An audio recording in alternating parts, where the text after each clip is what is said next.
করে যদি গান গাওয়া যায় এই হরিনাম, তাহলে কি হয়? মুক্তিদাং, মুক্তি ঘটিয়ে দিতে পারে, মায়ার বন্ধন ছিন্ন করে দিতে পারে। মায়ার বন্ধন ছিন্ন করা অত সহজ নয়। বাবাজি হলেই সে মায়ার বন্ধন ছিন্ন করতে পারে না, সংসার ত্যাগী হলেই সে সংসারের বন্ধন ছিন্ন করতে পারে না। অত সহজ নয় মায়ার বন্ধন ছিন্ন করা। সেই মায়ার বন্ধন ছিন্ন হয়ে যায় এই হরিনামে যদি নিষ্ঠা কারণ এসে যায়। মুক্তিদাং মানে মুক্তি লাভ ঘটে যায়। প্রাণিনাং যৎ, এই প্রাণীদের মুক্তি লাভ ঘটে যায়। সেই হরিনাম কেমন? পরমম অমৃতমেকং, পরমম অমৃতম একম। পরমম অমৃতম একম মানে পরম মানে শ্রেষ্ঠ, এই একমাত্র শ্রেষ্ঠ অমৃত আমার কাছে হরিনাম। সনাতন গোস্বামী বলছেন যে আমাকে যদি কেউ এসে বলে এক কাপ অমৃত আছে আর একটু হরিনাম জপের মালা আছে, আপনি কোনটা নেবেন? মালাটা নিয়ে হরিনাম জপ করবেন না এক কাপ অমৃত খাবেন? তখন সনাতন গোস্বামী বলছেন আমার কাছে যদি এক কাপ অমৃত থাকে আর একটা জপমালা থাকে, আমি বলবো ওই অমৃতটা দেবতারা খাক, ওই অমৃত খেয়ে দেবতারা অমর হয়ে থাক, আমার ওটা দরকার নেই, আমার এই জপমালাটা দরকার। পরমম অমৃতম একম, আমার কাছে একমাত্র অমৃত হচ্ছে এই হরিনাম। দেবতারা অমৃত খেয়ে অমর হয়ে থাকে বটে, কিন্তু বিশুদ্ধ প্রেমের স্বাদ তারা কি পায়? বিশুদ্ধ প্রেমের স্বাদ তারা পায় না। আমি এই হরিনাম জপ করতে পারলে কোনো একটা শুভক্ষণে আমার বিশুদ্ধ প্রেমের স্বাদ প্রাপ্তি হবে। তাই আমি চাই না অমৃত, আমার কাছে নামটাই অমৃত। পরমম অমৃতমেকং জীবনং ভূষণং মে। জীবনং ভূষণং মে, মে মানে আমার। কত সহজ সহজ সংস্কৃতগুলো একটু জেনে দিন। মে মাস, ইংরেজিতে যেমন মে বললেন না, মে মানে একটা মাসের নাম মে, তেমনি সংস্কৃত ভাষায় ময়েকার মে, মে মানে আমার। পরমম অমৃতম জীবনং ভূষণং মে, আমার কাছে এই হরিনামটাই জীবন স্বরূপ, আমার কাছে এই হরিনামটাই ভূষণ স্বরূপ। জীবন আর ভূষণ এক জিনিস হয় না। ভূষণ পরলে দেখতে ভালো লাগে। ও কৃষ্ণদা, এই যে আংটি পরেছি দেখতে ভালো লাগছে না? এই চকচক করছে তো, তাহলে আংটি পরলে, সোনার গয়না পরলে দেখতে ভালো লাগে, এটার নাম ভূষণ। কিন্তু এটা জীবন নয়। জীবন কি? অক্সিজেন। জীবন হচ্ছে অক্সিজেন, না নিলেই মারা যাবে। কিন্তু এই সোনার আংটি খুলে রাখলে কেউ মারা যাবে না, পরলে দেখতে ভালো লাগবে, কিন্তু খুলে রাখলে কেউ মারা যাবে না। কিন্তু কেউ কি বলতে পারবে আমি এখন আধ ঘন্টা অক্সিজেন নেব না? অসম্ভব। কাজেই সোনার আংটি হচ্ছে ভূষণ আর অক্সিজেন হচ্ছে জীবন। সনাতন গোস্বামী বলছেন আমার কাছে হরিনামটাই ভূষণ, হরিনামটাই জীবন। আমার কাছে জীবনটাও হরিনাম, আমার কাছে ভূষণটাও হরিনাম। পরমম অমৃতমেকং জীবনং ভূষণং মে। পরমম অমৃতমেকং জীবনং ভূষণং মে। জয়তি জয়তি নামানন্দ রূপং মুরারে। জয়তি জয়তি নামানন্দ রূপং মুরারে। জয় জয়তি জয়তি নাম, জয় জয়তি জয়তি নাম, জয় জয়তি জয়তি নাম, জয় জয়তি জয়তি জয়, জয়তি জয়তি জয়, জয়তি জয়তি নাম। আনন্দ রূপং মুরারে। সনাতন গোস্বামীর রচিত একটি শ্লোক আমরা শুনলাম, এবং নরোত্তম দাস বলেছেন যে এই ছয়ে গোসাই যাবে করুণা করিবে, ব্রজে রাধা কৃষ্ণ সেবা অবশ্য পাইবে। পদকর্তার পদে আমরা শুনলাম কলি ঘোর তিমিরে গড়া আসল জগজন। কলির ঘোর অন্ধকার যখন জগৎবাসীকে গ্রাস করল, ধর্ম কর্ম রহু দূর, ধর্ম আর কর্ম দূরে চলে গেল। ধর্ম আর কর্ম এরা কখনো অন্ধকারে থাকতে পারে না। তাই কলির অন্ধকার এলো দেখে ধর্ম আর কর্ম বিদায় নিল, কিন্তু অন্ধকার তো চিরকাল থাকে না। আমার সোনার গৌরাঙ্গ রূপী চাঁদের উদয় হয়ে কলির অন্ধকার দূর হয়ে গেল। অসাধনে চিন্তামণি বিধি বিলাবলয়ানি, অসাধনে চিন্তা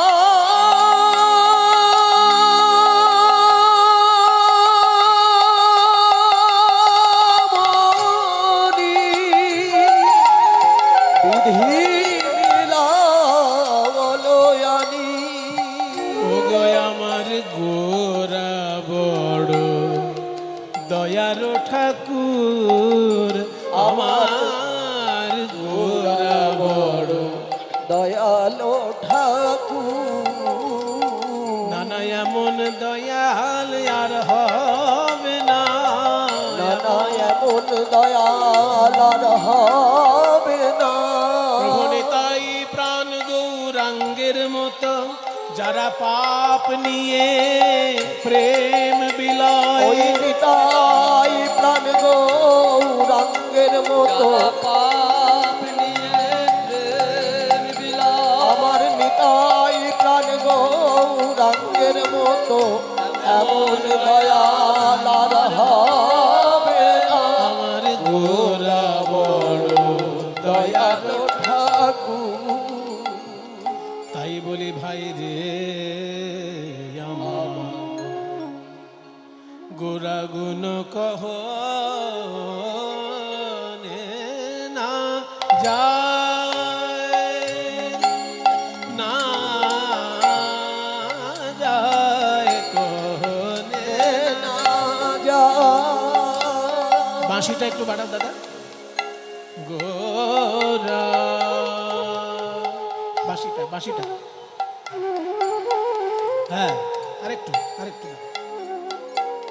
গোরা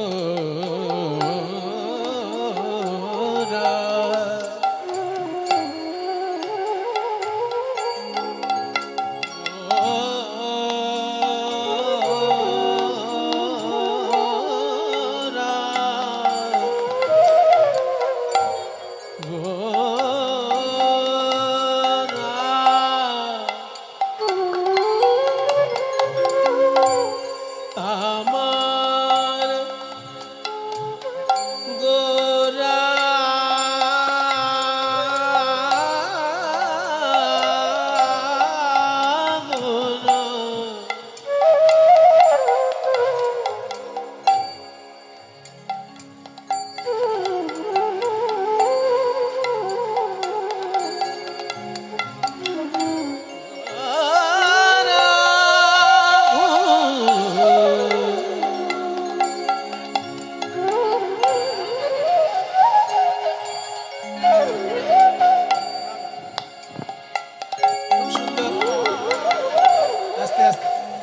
এই এলাকায় শঙ্খ শিল্প খুব বিখ্যাত, তাই এই পরিবারের পক্ষ থেকে অতি অপূর্ব একটি শঙ্খ আমাকে উপহার দিল। গোবিন্দ সেবায় এই শঙ্খ নিযুক্ত হবে। সবাই মিলে একবার হরিধ্বনি উলুধ্বনি দেবেন।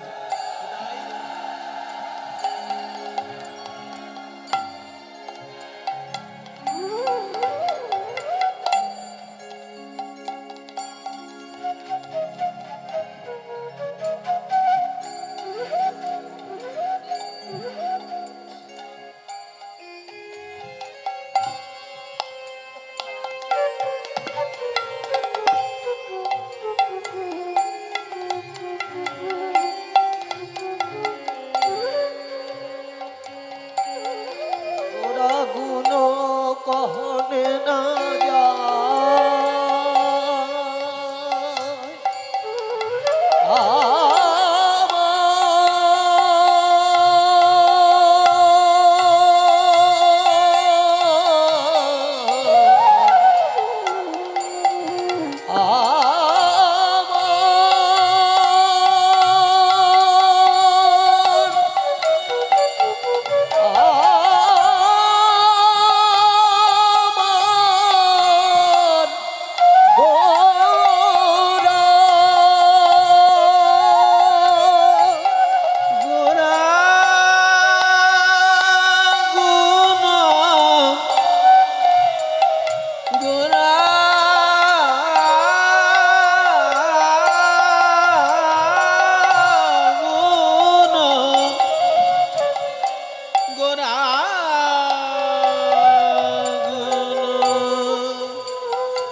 sa sa sa ni da pa ma ga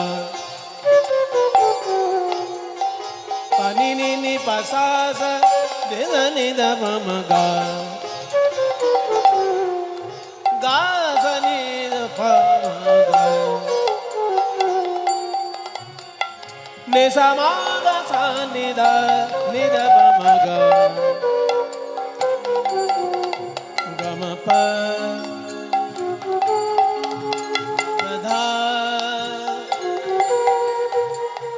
ni da ni sa da sa ni da pa ma ga gu ra gu no ko ho re na যায় গোরা গুণ কহনে না যায়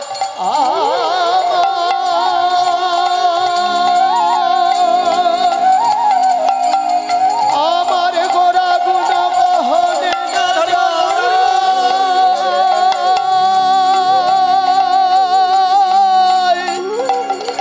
কহনে না খোলটা আরেকটু বাজে খোলটা কমে গেছে গোরা গুণ কহনে না গোরা গুণ কহনে না গোরা গুণ কহনে না গোরা গুণ কহনে না গোরা গুণ কহনে না যায় গোরা গুণ কহনে না যায় গোরা গুণ কহনে না যায় গোরা গুণ কহনে না যায় যায় গোরা গুণ কহনে না যায় যায় গোরা গুণ কহনে না যায় পদকর্তা বলছে যাদের একটা মুখ তারা তো গৌরাঙ্গের গুণের কথা বলে শেষ করতে পারবেই না, যাদের চারটে মুখ আছে সেও পারবে না। চারটে মুখ আর আছে এই জগতে? চারটে বদন কার? আমাদের সকলের পিতামহ হচ্ছে ব্রহ্মা। সেই ব্রহ্মার চারটি বদন, ব্রহ্মার চারটি বদন।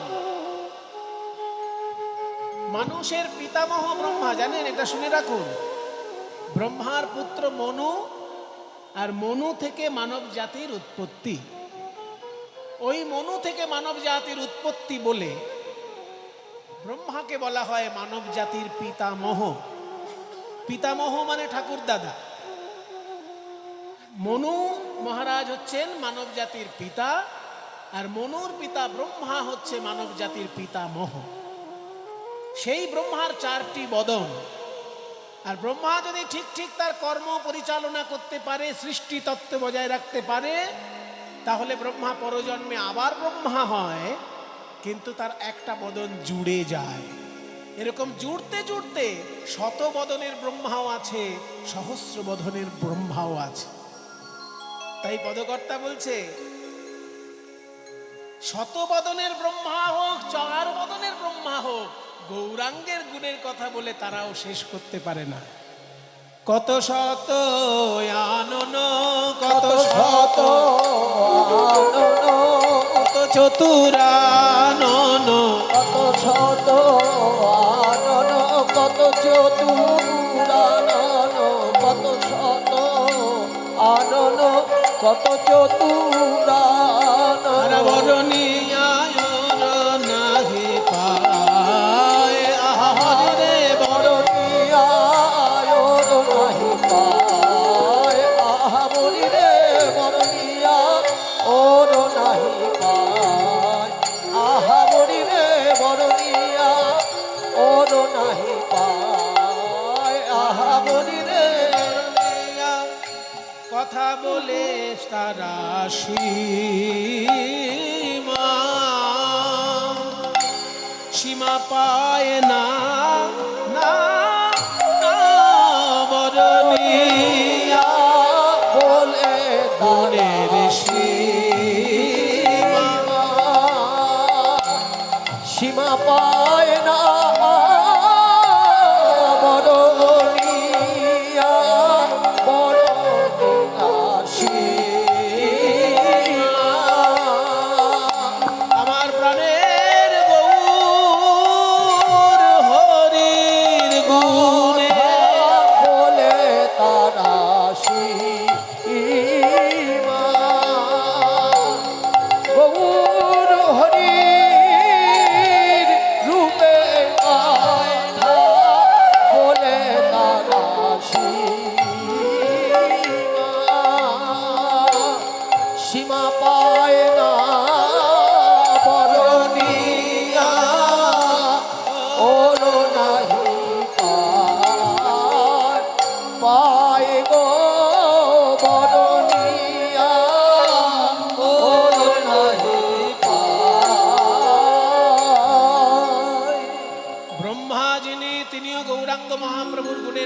বলে শেষ করতে পারেন না। কারণ এই ব্রহ্মা একবার কৃষ্ণলীলা দর্শন করতে এসেছিল বৃন্দাবনে। শ্রীকৃষ্ণ যখন খেলা করছেন সখাদের সঙ্গে, সেই সময় স্বয়ং ব্রহ্মা এসেছিল সেই খেলা দেখতে। দেখে কি বাছুর নিয়ে গরু নিয়ে খেলা করছে একটা রাখাল, আর তাকে নাকি সবাই ভগবান বলে। তখন মনে মনে ব্রহ্মা ভাবলেন, এই বাচ্চা ছেলে, দুদিনের শিশু, এই গরু বাছুর নিয়ে খেলা করছে, আর এই নাকি ভগবান। আমি এক্ষুনি মজা দেখাবো। কি মজা দেখালেন না, বলরাম গরুগুলোকে নিয়ে বাড়ি চলে গেলেন। এবার অভিভাবক শূন্য কৃষ্ণ, বলরাম তো অভিভাবক হিসেবে গোষ্ঠে আসে।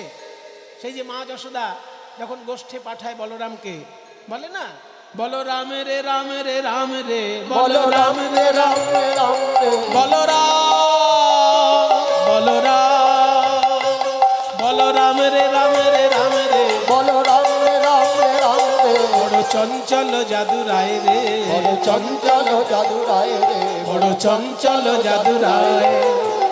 একদিন তোকে বিনা ওই গহন বনে পাঠাইয়েছিলাম আমার গোপাল ধনে। সেদিন গোপাল ঝাঁপ দিল কালিদহ জলে, গোপাল ঝাঁপ দিল কালিদহ জলে, ঝাঁপ দিল কালিদহ জলে।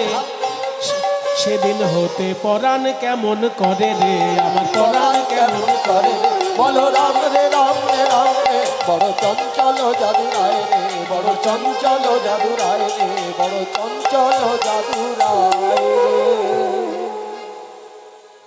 ওই বলরামকে ভরসা করে মা যশোদা পাঠায়। এবার বড় গান, ছোট্ট গান গাইলাম, সঙ্গে সঙ্গে একটা বড় গানও গাই। হারোয়ায় রে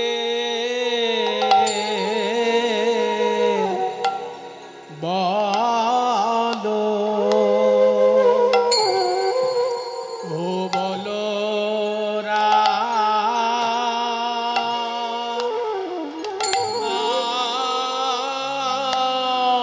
রে,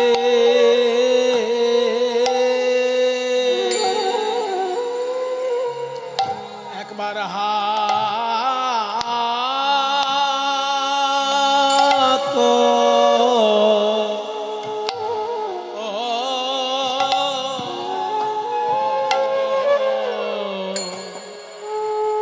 হাত দে মোর মা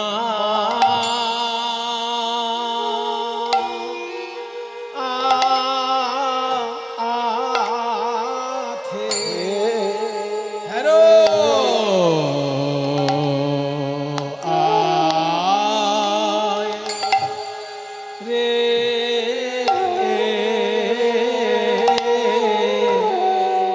বল, কথা যেন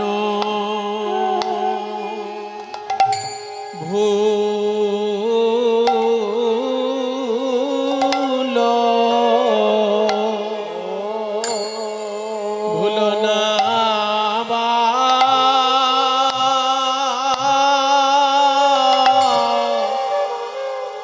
বলিয়ে দুঃখিনী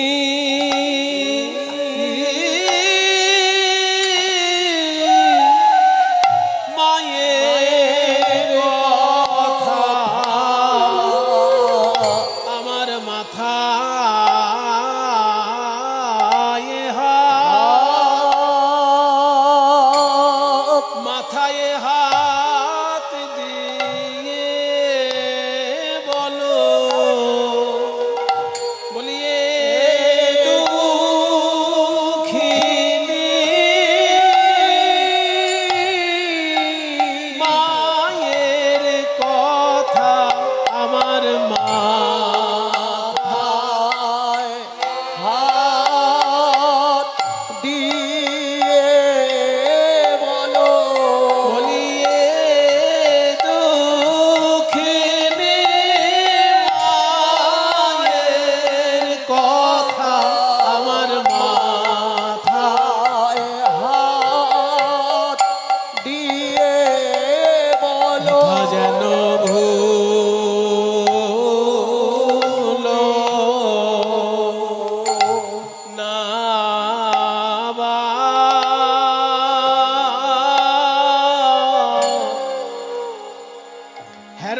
রে বলরাম হাত দে মোর মাথে।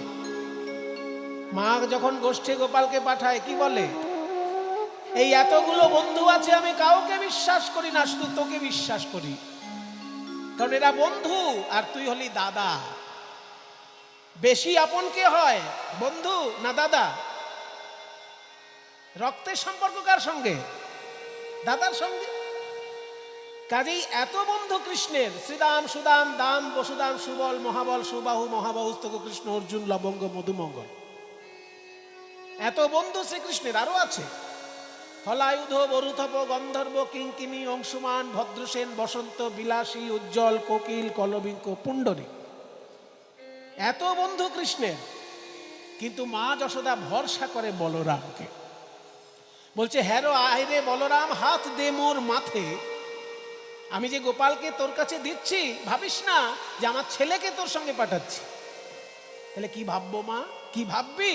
আমার শরীরটা ঘরে পড়ে থাকলো, আমার প্রাণটা তোর সঙ্গে পাঠিয়ে দিলাম।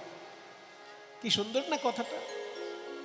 বলছে ধড় রাখিয়া পরাণ দিলাম তোর হাতে, হাত দে মোর মাথে।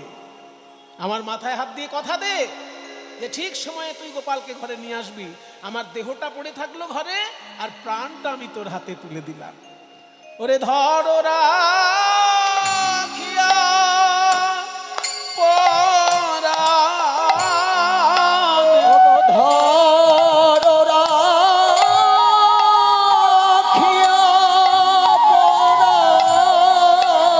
পরাণ দিলাম তোর হাতে রে। ওরে ধড় রাখিয়া পরাণ আমি প্রাণ তোরে দিলাম, আমি পরাণ তোরে দিলাম। আমার শূন্য দেহ ঘরে রইল, আমার পরাণ দিলাম শূন্য দেহ ঘরে রইল। বেলি অবসানে এনে দিবি শূন্য দেহ ঘরে রইল বেলিও শূন্য দেহ ঘরে রইল, আমার শূন্য দেহ ঘরে রইল, শূন্য দেহ ঘরে রইল, শূন্য দেহ ঘরে রইল। আমার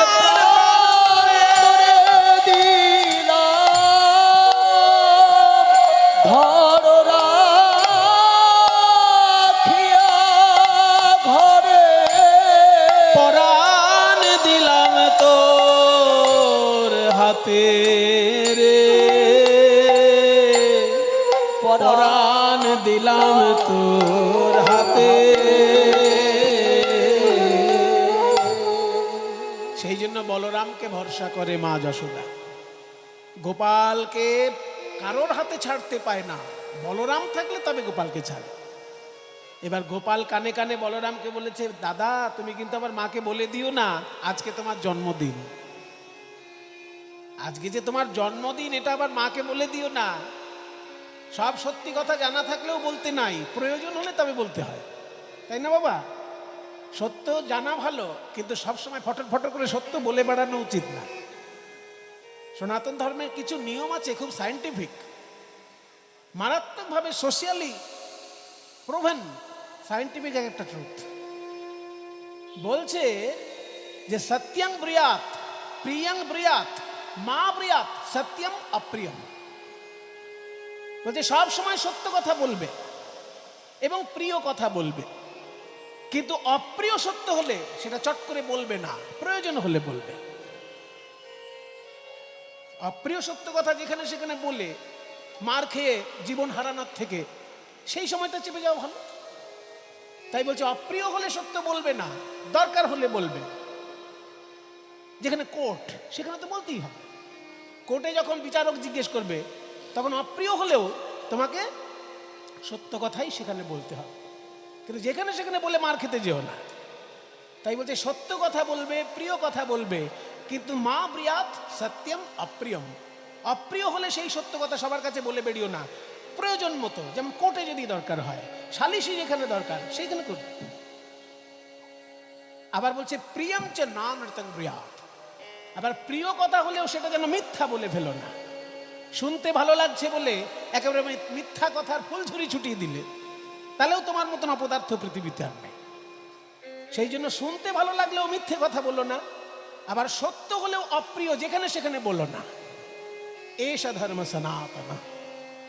তাই গোপাল শিখিয়ে দিচ্ছে বলাইকে, শোন দাদা বলাই, মা আমার কেঁদে কেটে তোর হাতে আমাকে তুলে দিচ্ছে, কিন্তু তুই যেন আগে থেকে আবার বলে দিস না দাদা যে আজকে তোর জন্মদিন, কারণ তোকে দুজন মায়ের কথা রাখতে হবে।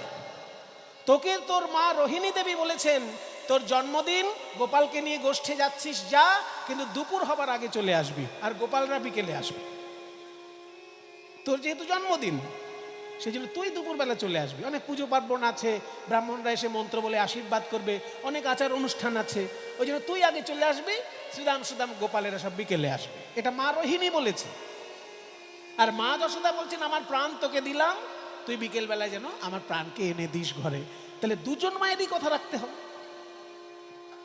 ওদিকে মা রোহিণী বলেছেন দুপুরে চলে আসবি, আবার মা যশোদা বলছেন গোপালকে তোর হাতে দিচ্ছি, সময় মতো যেন এনে দিস। তাই বলছে আগে থেকে ফট করে বলে দিও না মা যশোদার কাছে যে আজকে তোমার জন্মদিন। ঠিক আছে ঠিক আছে। গোপালকে সঙ্গে নিয়ে চলেছেন সবাই, যখন খেলা করছেন মনের আনন্দে, সেই সময় ব্রহ্মা এসে দেখলো কি দাদা বলরাম গরুগুলোকে সঙ্গে নিয়ে বাড়ি চলে গেল, কারণ জন্মদিন।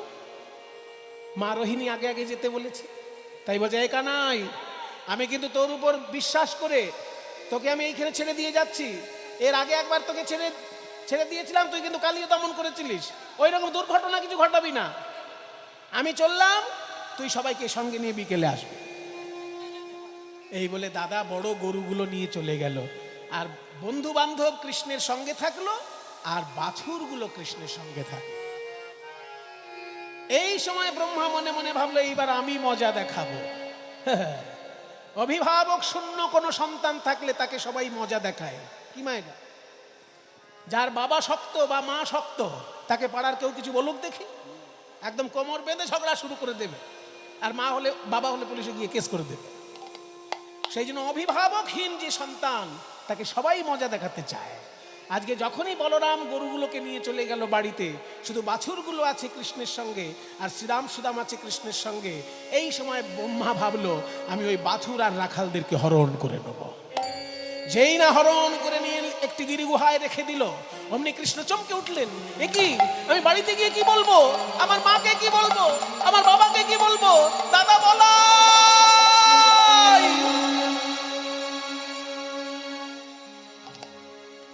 ভগবান যখন লীলা করেন তখন তিনি ভুলে যান তিনি ভগবান। কারণ ক্ষণে ক্ষণে যদি তার মনে পড়ে যায় আমি ভগবান, তাহলে আর লীলা করতে পারবেন না। মা যশোদা যখন কোমরে দড়ি দিয়ে বাঁধছিল গোপালকে, সেই সময় গোপাল যদি ভাবে আমি ভগবান, তাহলে মা যশোদা বাঁধতে পারবে তাকে? রাধারানী যখন মান করেছেন, সেই সময় কৃষ্ণ যদি ভাবেন আমি ভগবান, তাহলে রাধারানীর চরণ ধরে বলতে পারবে স্মর গরল খণ্ডনং মম শিরসি মণ্ডন দেহি পদে পল্লব মুদার। সেই জন্য লীলা করার সময় ভগবান ভুলে থাকেন আমি ভগবান, কিন্তু বিশেষ বিশেষ পরিস্থিতি হলে তখন ভগবানের মনে পড়ে যায়। আজকে যখনই ব্রহ্মা হরণ করেছে বাছুর আর রাখালগণকে, কিছুক্ষণ চিন্তা করে কৃষ্ণ ভাবলেন আমি তো সাধারণ কোনো রাখাল বালক নই, আমি তো সেই গোলক অধিপতি প্রাণ গোবিন্দ, সাধারণ এক সৃষ্টিকর্তা ব্রহ্মা, যার 100 বছর হলেই মৃত্যু হয় আবার জন্মায়। এই জন্ম মৃত্যুর চক্করে মানুষ যেমন পড়ে, ব্রহ্মাও তেমনি পড়ে। মানুষ মানুষের আয়ু অনুসারে পড়ে, আর ব্রহ্মা তার নিজের আয়ু অনুসারে পড়ে। আর সেই ব্রহ্মা কিনা আজকে আমার লীলায় আঘাত করতে এসেছে। দুদিনের ব্রহ্মা, আমিও তোমাকে দেখাবো মজা, তবে অন্যভাবে। আমি বৃন্দাবনে যতদিন বাস করব চক্র ধরবো না, কারণ বৃন্দাবন আমার প্রেমের রাজত্ব।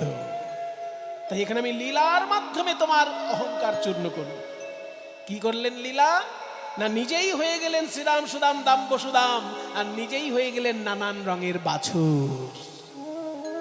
বাড়িতে যখন ঘুরে আসছেন গোবিন্দ, শ্রীরাম সুদামের মায়েরা অন্যান্য দিন আগে কৃষ্ণকে কোলে নেয়, তারপর নিজের ছেলেকে কোলে নেয়, কিন্তু আজকে আগে নিজের ছেলেকে কোলে নিচ্ছে, তারপর কৃষ্ণকে কোলে নিচ্ছে। উল্টে গেছে ব্যাপার। অন্যান্য দিন গরুগুলোও কৃষ্ণকে এত ভালোবাসে যে কৃষ্ণের জন্য আগে দুধ দোয়ানো হবে, তারপর বাছুরকে দুধ খেতে দেবে। কিন্তু আজকে দেখা গেল বাছুরগুলো দিব্যি গরুর বাঁটে মুখ দিয়ে দুধ খাচ্ছে, গরুগুলো কিচ্ছু বলছে না। এই দৃশ্য দেখে কেউ অবাক হয়নি, শুধু বলরাম অবাক হল যে কোনোদিন তো এমন ঘটে না, আজকে কেন শ্রীরাম সুদামের মায়েরা নিজের ছেলেকে আগে কোলে নিচ্ছে? অন্যান্য দিন তো আমার ভাইকে আগে কোলে নেয়। চোখ বন্ধ করে বলরাম ধ্যানে বসলো।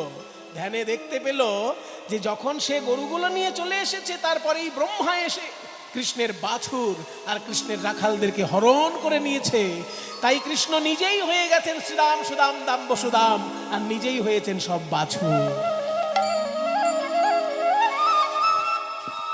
এই রকম লীলা চলতে লাগলো একটা বছর ধরে। 1 বছর প্রতিদিন গোবিন্দ নিজেই বা রাখাল সেজে গোষ্ঠে যায়, আবার নিজেই রাখাল সেজে গোষ্ঠ থেকে আসে। 1 বছর চলছে এরকম লীলা। এখানে একটা গূঢ় রহস্য আছে। আপনারা যারা কৃষ্ণলীলা শুনে অভ্যস্ত তারা জানেন যে ভগবান কৃষ্ণ যখনই বিপদে পড়েন তখনই যোগ মায়াকে স্মরণ করেন। যেমন নৌকা বিলাস লীলায় বলেছে, যোগ মায়া তুমি আমাকে একটা নৌকা বানিয়ে দাও। তাহলে আজকের লীলায় শ্রীকৃষ্ণ কেন যোগ মায়াকে বললেন না যে আমাকে রাখাল বানিয়ে দাও, আমাকে বাছুর বানিয়ে দাও? এখানে একটা গূঢ় রহস্য আছে। এই রহস্যটা ভেদ করেছেন 6 গোস্বামী তাদের ভাগবতের টিকায়। তারা বললেন, শোনো, বৃন্দাবনের রাখালরা, বৃন্দাবনের মায়েরা সবাই কৃষ্ণকে এত ভালোবাসে যে যখন কৃষ্ণের জন্ম হয়েছিল তখন শ্রীরাম সুদামের মায়েরা ভেবেছিল যে যশোদা এত সুন্দর একটা ছেলে পেয়েছে, ওই ছেলে যদি আমার হতো আমি ওকে কোলে নিয়ে ঘুমোতাম, যখন খুশি কোলে করে খাওয়াতাম। কিন্তু তো যশোদার ছেলে, শুধু কোলে করতে পারবো, খাওয়াতেও পারবো না, ঘুম পাড়াতেও পারবো না। ওই যে কৃষ্ণ যদি আমার ছেলে হতো, মায়েরা একবার ভেবেছিল। তাই শ্রীকৃষ্ণ আজকে নিজেই রাখাল হয়ে ওই মায়েদের মনোবাসনা পূর্ণ করছেন। এমনকি গরুগুলো পর্যন্ত ভেবেছিল কৃষ্ণ যদি আমার বাছুর হতো, আমার বাঁট থেকে দুধ খেত, আমি তার গা চেটে চেটে দিতাম।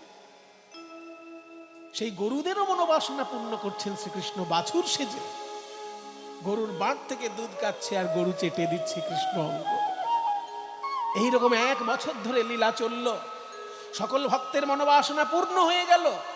তারপর যখন ব্রহ্মা এসেছে মজা দেখতে, দেখে কি যেমন ব্রজ তেমন আছে, দেখে যেমন ব্রজ তেমন আছে। শ্রীরাম সুদাম দাম্ব সুদাম, একই আমি যে রাখালদেরকে হরণ করেছিলাম তারা তো অচৈতন্য হয়ে গিরি গুহায় বিরাজ করছে। আমি যে বাছুরদেরকে হরণ করেছিলাম তারাও তো অচৈতন্য হয়ে গিরি গুহায় রয়েছে। তবে এই মাঠের মধ্যে কৃষ্ণের সঙ্গে রাখালরা কারা? ওই বাছুরগুলো কারা? আমি তো সৃষ্টিকর্তা, তাহলে ওদেরকে সৃষ্টি করলো কে?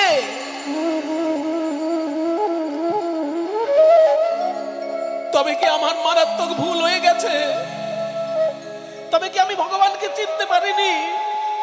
তবে কি যে কৃষ্ণের দর্শন আমি পেতে পারি না গোলকে গিয়ে, সেই গোলক অধিপতি গোবিন্দই কি এই ছোট্ট রাখাল? ওই গোলক থেকে ভুলোকে নেমে এসে উনি কি লীলা করছেন রাখাল রূপে? আর কাল বিলম্ব না করে ব্রহ্মা ছুটে এসে গোবিন্দের 2টি চরণে আছাড় খেয়ে পড়ল। হে ভগবান,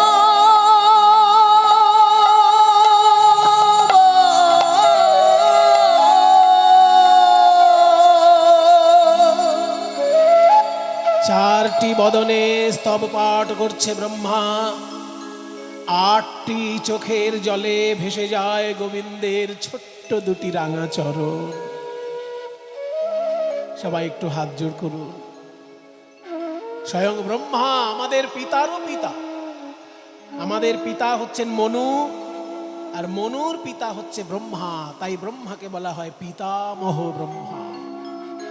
তিনি আজ গোবিন্দ চরণে স্তব পাঠ করছেন। ओम कृष्णाय वासुदेवाय हरये परमात्मने प्रणतक्लेशनाशाय गोविन्दाय नमो नमः।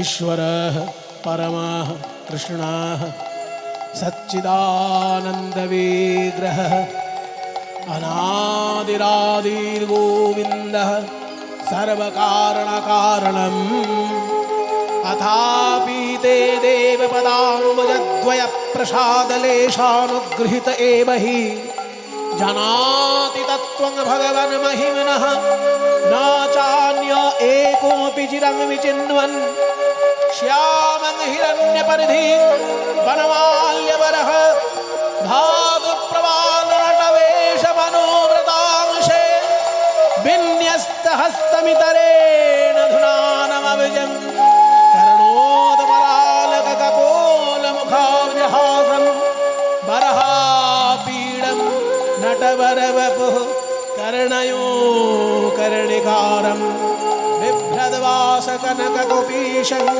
वैजयन्तीं च मालां रन्ध्रान् वेणोरधरसुधया पूरयन् गोपवृन्दैः बृन्दारण्यं स्वपदरमणं प्राविशद्गीतकीर्तिः दीपार्जिरेव हि दशान्तरमभ्युपेत्य दीपायते विवृतिहेतुसमानधर्मा यस्तादृगेव च हि विष्णुतया विभाति गोविन्दमादिपुरुषं तमहं भजामि। गोविन्दमादिपुरुषं तमहं भजामि।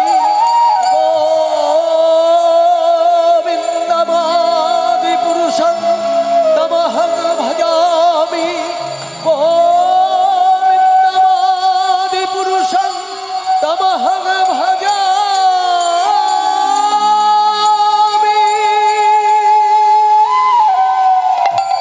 স্তব্ধ হও ব্রহ্মা। কি ভাবো কি তুমি নিজেকে?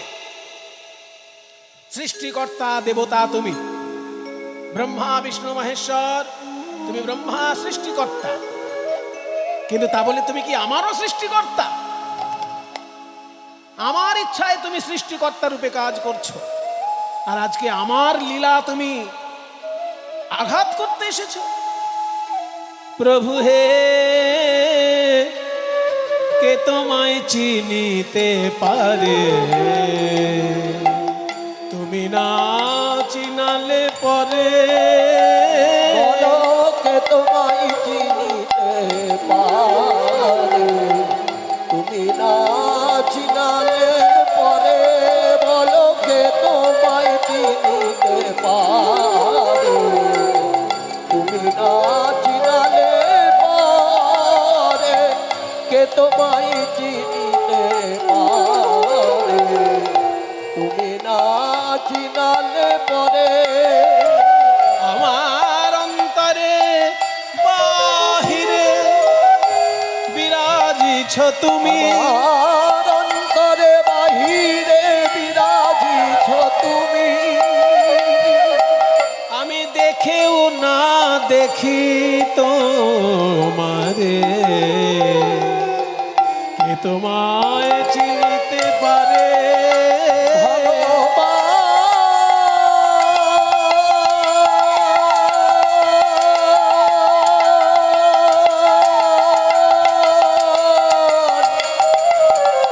ওহে দয়াময়,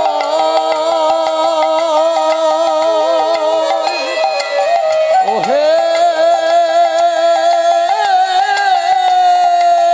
ভগবান।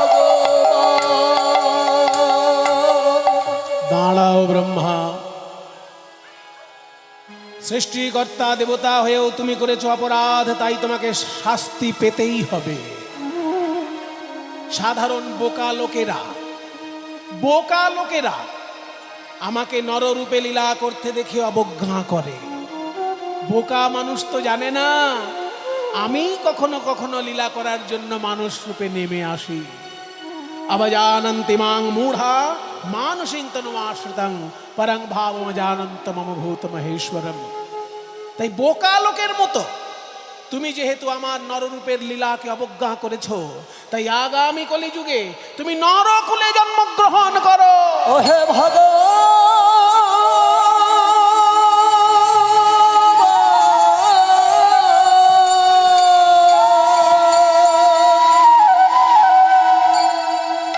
ব্রহ্মা কেঁদে বলে, নরকুলে আমার জন্ম হবে তাতে আমার দুঃখ নেই প্রভু, কিন্তু ব্রহ্মা হয়ে আমি তোমাকে চিনতে পারলাম না, এই ভুল যেন আমি নরকুলে গিয়ে না করি। আমি যদি সত্যি মানুষ রূপে জন্ম নিই, তাহলে তখন যেন তুমি কোন অবতার রূপে যদি নেমে আসো, যেন তোমার অবতারের পার্ষদ আমাকে করে নিও, তোমার চরণ ছাড়া যেন আমায় করো না। গোবিন্দ বললেন, তাই হবে ব্রহ্মা। আগামী কলিযুগে আমি হব শচীনন্দন গৌর হরি। আমার জন্মের ৩৫ বছর আগে তুমি জন্ম নেবে, যশোর জেলায় বুড়হন গ্রামে তুমি জন্ম নেবে হরিদাস ঠাকুর রূপে। তুমি এমন নাম ভজনের শিক্ষা দেবে যে তোমার নাম জপ বিশ্ব ব্রহ্মাণ্ডে অদ্বিতীয় হয়ে থাকবে। যে যতই নাম জপ করুক তোমার মতো কেউ পারবে না, এবং তুমি নাম জপের আদর্শ আচার্য রূপে সকলের হৃদয়ে বিরাজ করবে। তাই নাম জপ করতে গেলেই হরিদাস ঠাকুরকে জপ করতে হয় বাবা, চিন্তা করতে হয় হরিদাস ঠাকুরকে, কারণ তিনি নামে সিদ্ধি লাভ করেছেন। সিদ্ধি লাভ করেছেন তার প্রমাণ কি না, মৃত্যুকালে সরাসরি তিনি মহাপ্রভুর চরণটা বুকে নিয়ে দেহ ত্যাগ করেছেন। সারা জীবন হরে কৃষ্ণ নাম জপ করেছেন বলে শ্রীকৃষ্ণ চৈতন্য নাম জপ করতে করতে তিনি দেহ ত্যাগ করেছিলেন। মৃত্যুকালে মুখে নাম আসে, সারা জীবন তার জন্য অভ্যাস করতে হয়, সেইটা হরিদাস ঠাকুর নিজে আচরণ করে দেখিয়ে দিয়েছেন। তাই তিনি নামের আচার্য। জন্ম নিলেন কোথায়? বুড়হন গ্রামে। বর্তমানে কিন্তু সেটা যশোর জেলায় নয়। যশোর জেলা এত বড় জেলা ছিল, সেটা কাটতে কাটতে টুকরো করতে করতে একদম ছোট করে দিয়েছে এখন। যশোর জেলায় শুরু কোথায় আর শেষ কোথায় শুনবেন? যশোর জেলা শুরু হচ্ছে বনগাঁয়।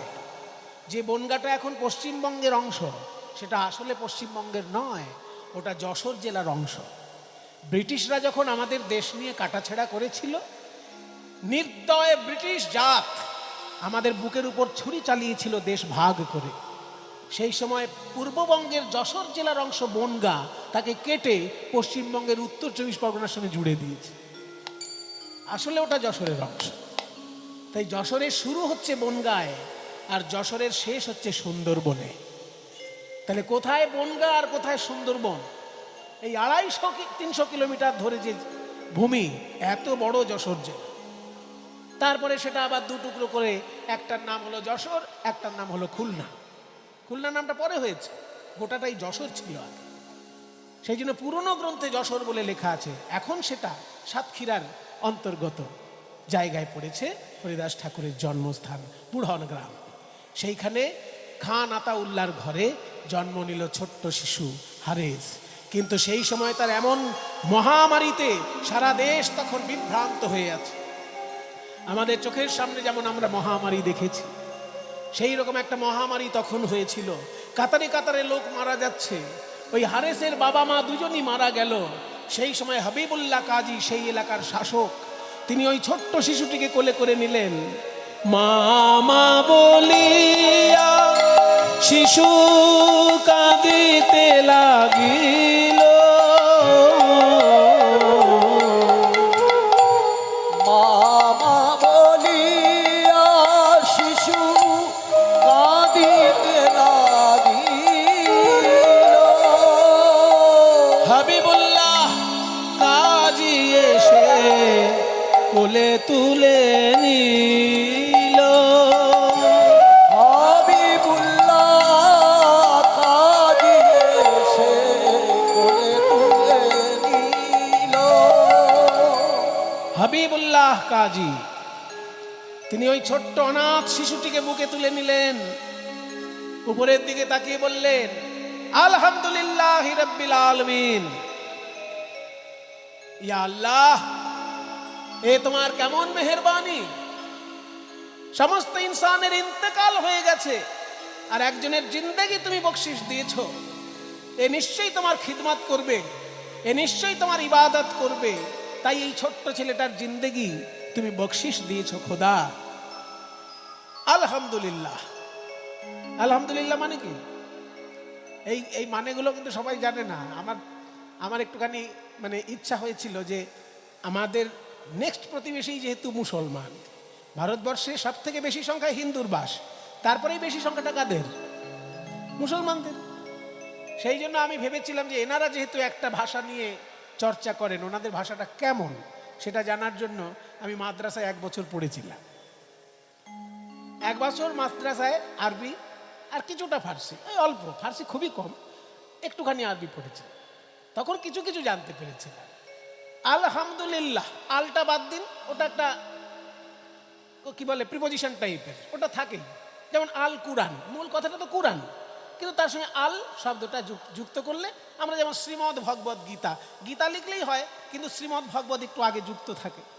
শ্রী শব্দটা যেমন একটা প্রশংসার সূচক যুক্ত থাকে, সেরকম আলহামদুলিল্লাহ। হামদু শব্দের অর্থটা হচ্ছে প্রশংসা। হামাদ মানে আরবি শব্দগুলো ট্রিপল কনসোনেন্টের বা ট্রিপল লেটারের হয়, 3টে অক্ষর যুক্ত হয়ে মূল ধাতুটা তৈরি করে আরবি ভাষায়। তাহলে হ ম দ, এই 3টে অক্ষর, হ ম দ, এই 3টে অক্ষর যখন পুঞ্জীভূত থাকে হামদ, সেইটার অর্থ হচ্ছে প্রশংসা। তাহলে হামদ মানে প্রশংসা, আলহামদু মানে সমস্ত প্রশংসায় আল্লাহর জন্য, আলহামদুলিল্লাহ মানে আল্লাহরই সমস্ত প্রশংসা। যে যেখানেই ভালো কাজ হচ্ছে সব কাজই তার প্রশংসা। তিনি কেমন? আলহামদুলিল্লাহি রাব্বিল আলামিন। রব্ব মানে প্রভু, ইল আলামিন সমস্ত জগতের তিনি প্রভু। এইটা হচ্ছে এই বাক্যটার মানে। তাই মুসলমানরা দেখবেন কোনো ভালো কাজ হলেই তারা কিন্তু এই কথাটা বলেন, আলহামদুলিল্লাহ, মানে প্রশংসা আল্লাহর জন্য যাক। সেই ছোট্ট ছেলেটিকে বুকে জড়িয়ে ধরে হাবিবুল্লাহ কাজী বলছেন, আলহামদুলিল্লাহি রাব্বিল আলামিন। হে প্রভু, এত লোক মারা গেছে কিন্তু একটা বাচ্চা ছেলে বেঁচে আছে, এ নিশ্চয়ই তোমার খিদমত করবে। খিদমত মানে সেবা, ইবাদত মানে পূজা, এ নিশ্চয়ই তোমার পূজা সেবা করবে, তাই একে তুমি বাঁচিয়ে রেখেছো। ছোট্ট ছেলেটাকে বুকে তুলে নিয়ে তার স্ত্রী ফাতেমা বিবির কাছে গিয়েছে। ফাতেমা, দেখো ফাতেমা, তোমার একটাও ছেলে পিলে হয়নি, সেই জন্য আল্লাহর মেহেরবানি মনে করে এই ছোট্ট ছেলেটাকেই তোমার ছেলে করে কোলে তুলে নাও, এ খোদার মেহেরবানি। ফাতেমা বিবির কোলে সমর্পণ কইল, ফাতেমা বিবির কোলে সমর্পণ কইল। সন্তানের জন্য ব্যাকুল হয়েছিলেন ফাতেমা বিবি, সন্তান পাচ্ছিলেন না। আজকে এক বাবা মা হারা সন্তানকে বুকে পেয়ে তার খালি বুকটা ভরে গেল। সমস্ত স্নেহ উজাড় করে দিলেন ওই সন্তানের প্রতি। নাম হলো হারিস। ছোট্ট হারিস যখন আস্তে আস্তে বড় হলো, এই হারিসের কি একটা বৈশিষ্ট্য, যেখানেই হরিনাম সংকীর্তন হয় হারিস গিয়ে সবার আগে বসে, যেখানেই কীর্তন গান হয় হারিস গিয়ে আগে বসে। হিন্দু মুসলমান বাছাবাছি করে না, কীর্তনের সুর শুনলেই হারিস সামনে গিয়ে বসে, মন দিয়ে শোনে কি গান হচ্ছে। তো একজন গান গাইছেন যে, ও ভাই, এই বড় জাত, ছোট জাত, মাঝারি জাত, এই সব ভাগাভাগি ঈশ্বরের কাছে কোনো কাজে লাগে না, ঈশ্বরের কাছে সবাই সমান। ওরে মন কি করে বরণ কুলে, এমন কি করে বরণ কুলে, মন কি করে বরণ কুলে, মন কি করে বরণ কুলে। বরণ কুলে মানে বর্ণ মানে 4টে বর্ণ, ব্রাহ্মণ ক্ষত্রিয় বৈশ্য শূদ্র, আর কুল মানে বংশ। তোমার বংশ মর্যাদাতেই বা কি করবে, আর ওই বর্ণ ব্যবস্থাতেই কি করবে যদি হৃদয়ে ভক্তি না থাকে। যে কুলে তোমার জন্ম হোক না, যে কুলে তোমার জন্ম হোক না, ভকতি সকলি মূলে, মন কি করে বরণ কুলে, মন কি করে বরণ কুলে, মন কি করে বরণ কুলে। এবার একটা একটা করে উদাহরণ দিচ্ছি, মিলিয়ে নাও। ভগবানের কাছে জাতপাতটা বড় জিনিস নয়, ভক্তিটাই বড় জিনিস। আমাদের যেমন টাইটেল নিয়ে আমরা অহংকার করি, সুমন ভট্টাচার্য, টাইটেলটা খুব অহংকারের বিষয়। এই যে এই বাঁদিকে যিনি আছেন সারাক্ষণ অহংকার করেন, ওনার নাম কি জানেন? কৃষ্ণ গোপাল মুখার্জি। তো মুখার্জি বলে খুব অহংকার করে। তাহলে এই যে টাইটেল নিয়ে আমরা অহংকারে ভুগছি, একজনের মুখার্জি, একজনের ঘোষ, একজনের বসু, একজনের মণ্ডল, একজনের দাস, এইসব টাইটেল আমাদের মধ্যে আছে। এই নিয়ে কে ছোট কে বড় এই ভাগাভাগিতে আমরা চলে গেছি। কিন্তু হনুমানের কি টাইটেল? হনুমান দাস না হনুমান ভট্টাচার্য? তাহলে হনুমান তো ভট্টাচার্যও নয়, দাস ঘোষ মিত্তিরও নয়। তাহলে সেই হনুমান রামচন্দ্রের সব থেকে বেশি প্রিয় ভক্ত হলো কি করে? কপিকুলে ধন্য বীর হনুমান, ওই কপিকুলে ধন্য বীর হনুমান, শ্রীরাম ভক্ত ওই রাজ। কপিকুলে ধন্য বীর হনুমান, শ্রীরাম ভক্ত রাজ। আরে শুনবে, রাক্ষস হয়েও ভগবানের বন্ধু হয়েছে। কে? রাক্ষস হইয়া বিভীষণ বৈশে, রাক্ষস হইয়া বিভীষণ বৈশে, ঈশ্বর সভার মাঝে বৈশে, ঈশ্বর সভার মাঝে। বৈশে ঈশ্বর সভার মাঝে। তাহলে বানর কুলে জন্ম নিয়ে ভগবানের সেবক হনুমান, রাক্ষস কুলে জন্ম নিয়ে ভগবানের সেবক বিভীষণ, দৈত্য কুলে জন্ম নিয়ে সব থেকে বড় ভক্ত 12 জন বৈষ্ণব আচার্যের মধ্যে তার নাম আছে। কে? হ্যাঁ, দৈত্যের ঔরসে প্রহ্লাদ জনমী, দৈত্যের ঔরসে প্রহ্লাদ জনমী, ভুবনে রাখিল যশ। দৈত্যের ঔরসে প্রহ্লাদ জনমী, ভুবনে রাখিল যশ। স্ফটিক স্তম্ভেতে প্রকট নরহরি, তার প্রতি কৃপা করে স্ফটিক স্তম্ভের মধ্যে ভয়াল ভয়ঙ্কর ভগবানের রূপ বেরিয়ে এলো, অর্ধেকটা সিংহ অর্ধেকটা মানুষ। হইলা যাহার বশ, ওই স্ফটিক স্তম্ভেতে প্রকট নরহরি, হইলা যাহার বশ। স্ফটিক স্তম্ভেতে প্রকট নরহরি, হইলা যাহার বশ। আরো বলবো, দেখো না কেমন সাধনা করিল গোকুলে গোপের নারী। ওই দেখো না কেমন ভজনা করিল দাঁড়াও, দাঁড়াও। গোপের নারী। ভগবানের আরো বন্ধু আছে, একেবারে ছোট জাতি জন্ম, একেবারে ছোট জাত, কিন্তু ভগবান তাকে বন্ধু করে বুকে জড়িয়ে ধরেছে। আর তুমি ভেদাভেদ করবে? দেখো না কেমন মিতালি করিল, ওই দেখো না কেমন মিতালি করিল, গুহক চণ্ডাল, গুহক চণ্ডাল বরে। ওই দেখো না কেমন মিতালি করিল, গুহক চণ্ডাল বরে। দেখো না কেমন মিতালি করিল, গুহক চণ্ডাল বরে। বিদুরের বল কি বাকুল ছিল, বিদুরের বল কিবা কুল, গোবিন্দ খাইল যাহার ঘরে। ওই বিদুরের বল কিবা কুল ছিল, খাইল যাহার ঘরে। আর একটা কথা শোনো, বৃন্দাবনে হচ্ছে কৃষ্ণের লীলাভূমি, কিন্তু জয় কৃষ্ণ কেউ বলে না, সবাই বলে রাধে রাধে। কৃষ্ণ কৃষ্ণ বলে না কেউ, সবাই বলে রাধে রাধে। আর সেই রাধারানীর জাত কি? হ্যাঁ, দেখো না কেমন সাধনা করিল, দেখো না কেমন সাধনা করিল, গোকুলে গোপের নারী। কেমন দেখো না কেমন সাধনা করিল, গোকুলে গোপের নারী। জাতি কুলাচারে কি বল করিবে, সে হরি যে ভজে তারি। জাতি কুলাচারে কি বল করিবে, সে হরি যে ভজে তারি। বৈষ্ণব পদাবলী এতক্ষণ পর্যন্ত শুধু দৃষ্টান্ত দিয়ে এলো, দৃষ্টান্ত দিয়ে এলো, এইবার সিদ্ধান্ত বলছে। এতক্ষণ দৃষ্টান্ত, এইবার সিদ্ধান্ত। শ্রীকৃষ্ণ ভজনে সবেই অধিকারী, কুলেরও গর্ব নাই। ওই শ্রীকৃষ্ণ ভজনে সবে অধিকারী, কুলেরও গর্ব নাই। কহে প্রেমানন্দ যে করে গর্ব, নিতান্ত মূর্খ সেই। ওই কহে প্রেমানন্দ যে করে গর্ব, নিতান্ত মূর্খ সে। কহে প্রেমানন্দ যে করে গর্ব, নিতান্ত মূর্খ সেই। ছোট্ট হারেস উঠে দাঁড়িয়েছে। বাবা, আপনি এত সুন্দরভাবে বুঝিয়ে দিলেন ছোট জাত বড় জাত নিয়ে আমরা সবাই ব্যস্ত হয়ে থাকি, কিন্তু ভগবান ব্রাহ্মণকেও যেমন হৃদয়ে ধরেছেন, তেমনি গুহক চণ্ডালকেও বুকে জড়িয়ে ধরেছেন। আবার মানুষের মধ্যেই পড়ে না, বানর কুলে জন্ম নিয়েছে হনুমান, তাকেও তিনি বুকে ধরেছেন। তাহলে তো ভগবানের কোনো ভেদাভেদ নেই। আমি তো মুসলমানের ছেলে, আমি কি হরিনাম করতে পারি? নিশ্চয়ই পারবে বাবা। জানো তো, ভগবানের কোনো ভেদাভেদ নেই, ভগবানের কাছে কোনো ভেদাভেদ নেই। কিন্তু আমাদের ভগবান আর আপনাদের ভগবান তো আলাদা। ও মা, তাই নাকি? হ্যাঁ, তাই তো শুনি, সব সময় তাই শুনে অভ্যস্ত হয়ে গেছে।